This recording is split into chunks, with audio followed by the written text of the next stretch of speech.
My name is Garret Reppenhagen. I served as a cavalry scout in the 1st Infantry Division with Jeff Englehart, and I went on to go to the target interdiction course in Stettin, Germany, and became a sniper, where I served as a sniper for a year in Iraq between February 4 and February 5 around Baqiba in the Sunni Triangle.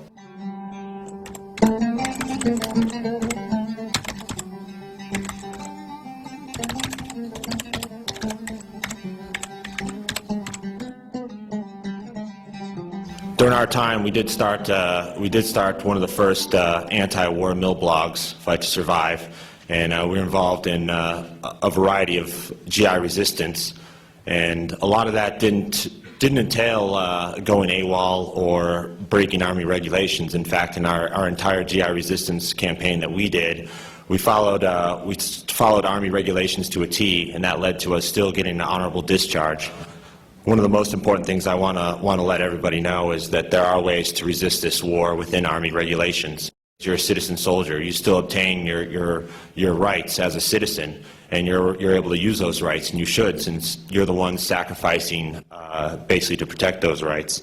So it'll be a shame if the actual use of your First Amendment right becomes unpatriotic. I joined Iraq Veterans Against the War when they first started out. Me and Jeff and various other soldiers that were deployed at the time was resisting before we knew there was an IVAW, before there was a Sir No Sir or GI Revolt out. When IVAW formed up in the summer of 2004, I got contacted by some of the members, Kelly Doherty, Camillo, and some of the other founding members we got in touch with, and that as a result I became the first active duty member of Iraq Veterans Against the War. We're talking today about the future of GI resistance.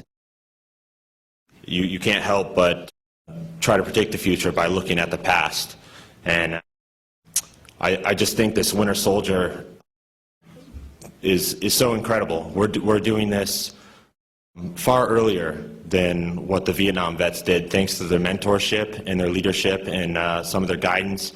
We were able to put this together 5 years after our invasion and our occupation of Iraq.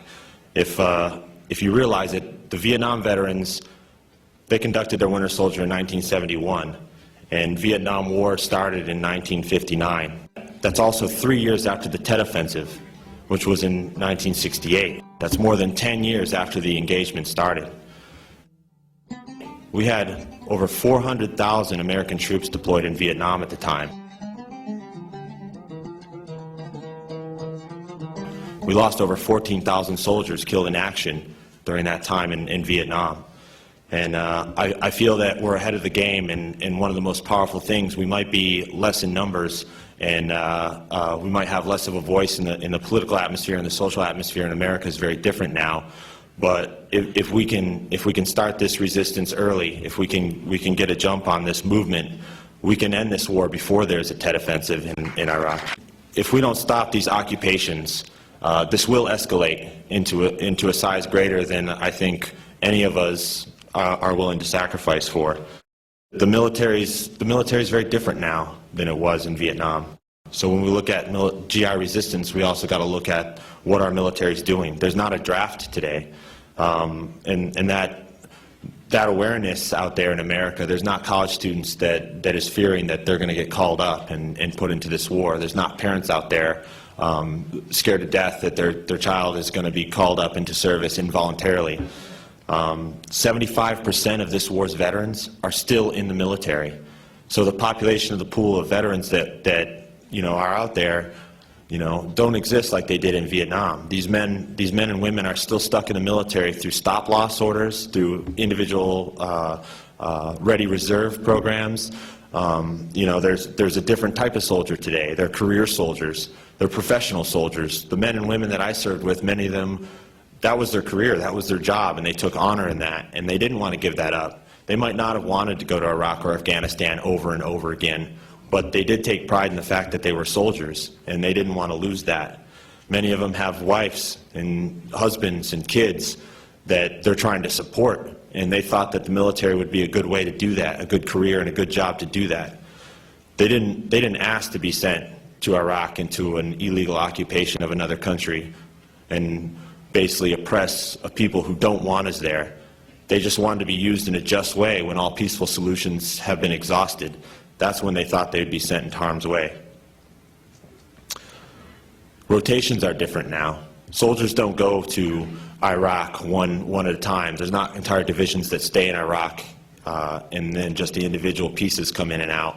We're moving entire divisions in and entire divisions out. The men that I served with are the same men I served with when I was in Kosovo. They're the same men I trained with when I was in Germany and went to the field with in Czech. And they're the same men that I went to Iraq with. There's a higher loyalty and unit cohesion now that's very difficult to give up.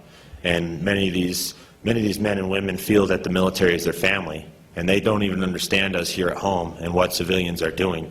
So they're comfortable in their role in the military, and they don't want to abandon their friends and family. But that doesn't mean that they want to serve in Iraq over and over again. And there's many benefits available to these men and women. They're offered GI Bills for college. They're given health insurance. They're given a nice, safe base to live on, where their wives can go shop at the PX or their husbands can shop at the commissary. Their kids are going to school in a safe environment, in a closed healthy environment. And that's hard to give up as well. So when you ask why don't soldiers resist, these are all these reasons why they don't. Many of them are scared to hell to go onto the outside world and try to get a job, you know, when all they've been is a machine gunner since they've been 18 years old. So 3 reasons why soldiers basically continue this is that the benefits, the options, and the loyalty and pride to service. But there's solutions to all of these. We could help hire veterans in the peace communities and in the movement, and we could give them jobs, and we could give them job training, and we could put them to work so they have some place to land once they decide that they want to turn their back on this war.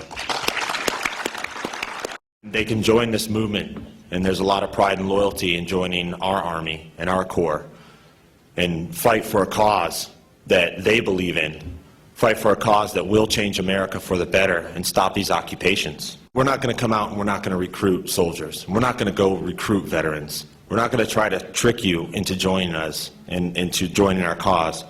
But we will ask you to, because there is a fight coming, and it's a fight to improve America and improve this military, and we're asking you to join us. So if you're out there listening and you're dedicated to what we're talking about here at Winter Soldier, and you want to improve your military and you want to improve our country in this world, this is a good way to do it. And there's a lot of men and women who are joining us right now. Our website right now is getting more membership applications than we can handle. So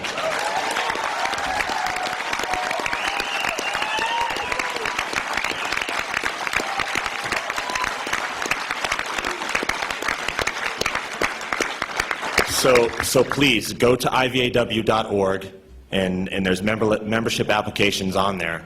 We'll give you information on how you can resist if you want to stay in the military and you don't want to break Army regulations. If you don't want to get in trouble, there's still ways you can use your amendment rights, and you can take advantage of this. Please be patient. There will be time when the website will be free and you can put your application in, and join us to end this occupation. Thank you.